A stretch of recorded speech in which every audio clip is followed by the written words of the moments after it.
और हम है ना आज कुछ लोग है ना अपने से जो है उनको हम जिम्मेदारी देते हैं, किसी को नादरा की देंगे, किसी को पुलिस की देंगे, किसी की बाबडा की देंगे, और वो बंदा मुझसे डायरेक्टली वो राब्ते में रहेगा। क्योंकि किसी को भी कोई हमारे वर्कर को बागदा का मसला है तो वो उस बंदे को कांटेक्ट करे और वो बंदा मुझे कांटेक्ट करे कि भाई ये हमारा फला बंदा है और इसका फला इशू है, ये आप देख लो।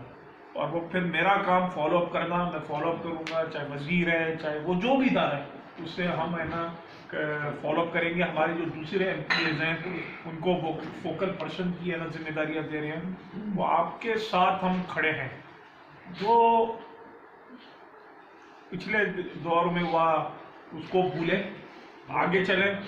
और मैं आपको यकीन दिलाता हूँ कि मेरा आप लोग से वादा है कि मैं एक तो आपसे ओवर कमिटमेंट नहीं करूंगा कि मैं आपका सब कुछ सही करूंगा, जो मेरे बस में हुआ, जितने मेरे बस में होगा उससे ज़्यादा ही करूंगा।